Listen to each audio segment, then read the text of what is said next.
السلام علیکم، کیا حال ہے آپ کے؟ میں نے پوچھنا تھا کہ بالوں کی مانگ نکالنا سیدھی مانگ سنت ہے، تو خواتین کے لیے بھی کیا یہ ضروری ہے کہ وہ مانگ نکال کے چٹی بنائیں؟ ہاں مجھے ذرا بتا دیں، جزاک اللہ۔ نحمدہ ونصلی علی رسولہ الکریم، اما بعد۔ آپ دیکھ رہے ہیں نو ٹی وی جدہ اور میں ہوں آپ کا دوست، آپ کا ہوسٹ محمد عاقل۔ خواتین کے سر کے بال، دراصل اس سلسلے میں شیخ عبدالعزیز الفوزان کا فتویٰ آپ کی خدمت میں پہلے پیش کر چکا ہوں، جن سے پوچھا گیا تھا کہ جو خواتین جوڑا باندھ لیتی ہیں سر کے بالوں پر، اس کا کیا حکم ہے۔ تو شیخ نے اس میں تفصیلاً اس بات کا ذکر کیا ہے کہ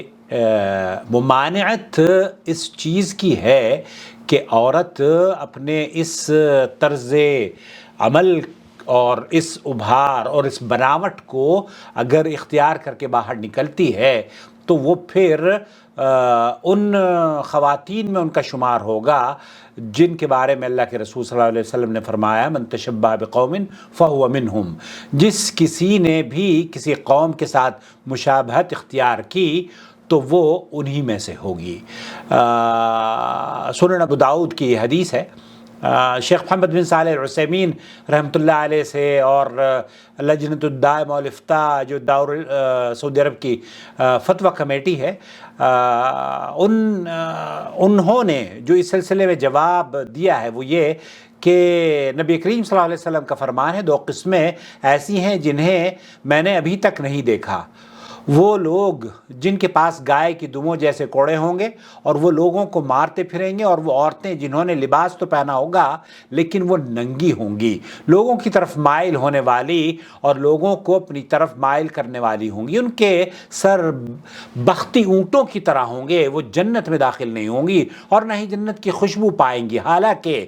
جنت کی خوشبو تو اتنی مسافت سے آ جاتی ہے۔ اسے صحیح مسلم نے قرار، صحیح مسلم کی یہ روایت ہے حدیث نمبر 2128 پر۔ اور اگر فرض کر لیا جائے کہ سر کی ایک سائیڈ پر مانگ نکالنا کسی دور میں کافرہ اور فاجرہ عورتوں کا شعار اور علامت رہا کرتی تھی، اور پھر یہ خصوصیت زائل ہو کر مسلمان عورتوں میں بھی عام ہو گئی ہے کہ ایسا کرنے والی عورت کا کافر یا فاجرہ گمان نہ کیا جائے، تو مشابہت ختم ہو گئی، تو یہ پھر حرام نہیں ہوگا۔ تو اس سعودی عرب کی جو فتویٰ کمیٹی کا یہ فتویٰ ہے، شیخ محمد بن صالح العثیمین نے بھی اسی فتوے کو نقل کیا ہے۔ تو اس سے یہ پتہ چلتا ہے کہ عورتوں کو دراصل اللہ کے رسول صلی اللہ علیہ وسلم سے بالوں کا مانگ منانا بھی ثابت ہے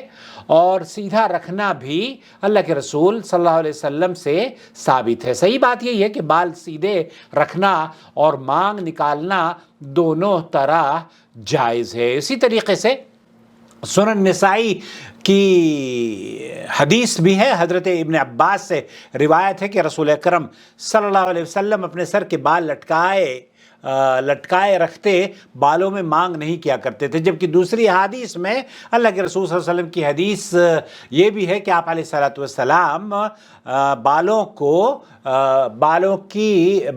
کو بنایا بھی کرتے تھے، اور رسول اکرم صلی اللہ علیہ وسلم کو جب تک کسی بات کے متعلق بذریعہ وحی کوئی حکم نہ آتا تو آپ اہل کتاب کی موافقت پسند فرماتے تھے۔ پھر اس کے بعد رسول اکرم صلی اللہ علیہ وسلم بھی سر میں مانگ نکالنے لگے تھے۔ عادات میں جب تک نہیں نہ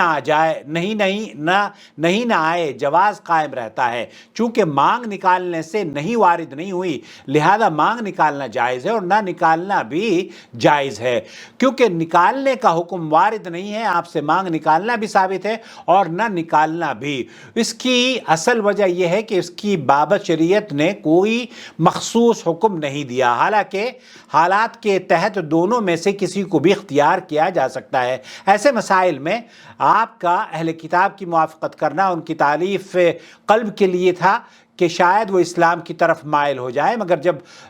محسوس فرمایا کہ ان کے لیے موافقت بھی مفید نہیں تو آپ نے ان کی موافقت چھوڑ دی۔ رسول اکرم صلی اللہ علیہ وسلم کو اہل کتاب کی موافقت اس لیے موافقت بھی مفید نہیں تو آپ نے ان کی موافقت بھی چھوڑ دی۔ رسول اکرم صلی اللہ علیہ وسلم کو اہل کتاب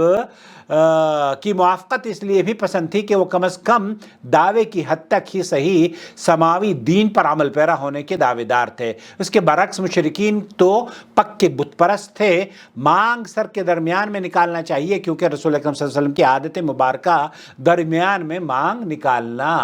ہی احادیث سے ثابت ہوتا ہے، احادیث میں جو بات ثابت ہے۔ لیکن جو دارالفتہ کا فتویٰ ہے سعودی عرب کی، اس کا موقف یہ ہے کہ آپ اس میں اگر سیدھی آپ مانگ نکال لیتی ہیں، شیخ صالح الفوزان نے بھی اسی فتوے کو دارالفتہ سے کہا گیا تو انہوں نے کہا کہ سر کے ایک جانب مانگ نکالنے میں کفار کی عورتوں سے مشابہت ہوتی ہے، اور نبی کریم صلی اللہ علیہ وسلم سے کفار کی مشابہت کرنے کی حرمت ثابت ہے۔ اور رہا مسئلہ ایک یا ایک سے زائد چٹیاں کرنے اور چٹیاں کر کے یا بغیر چٹیاں کیے بال کمر کے پیچھے لٹکانا، اگر تو بال چھپے ہوں تو پھر اس میں کوئی حرج نہیں ہے، لیکن بالوں کا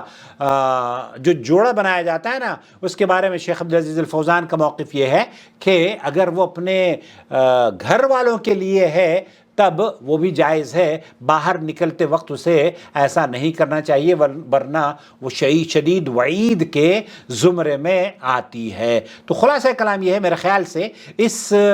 بارے میں عورتوں کے لیے وسعت ہے، اور اگر آپ بال بناتی ہیں یا اگر آپ بال بناتے ہیں، اور آج کل اس کی کوئی تمیز نہیں ہے کیونکہ غیر مسلم اور مسلمان سبھی ایک طرح کے بال بنا رہے ہیں، تو یہاں لجنۃ الدائمہ والافتاء اور شیخ محمد بن صالح العثیمین وغیرہ کا موقف یہ زیادہ مناسب لگتا ہے کہ اس میں تنگی نہ کر کے جو بھی آپ تشبہ بقوم فہم منہم کے حدیث، وہ کفار کا خاص جو طریقہ ہے نا بال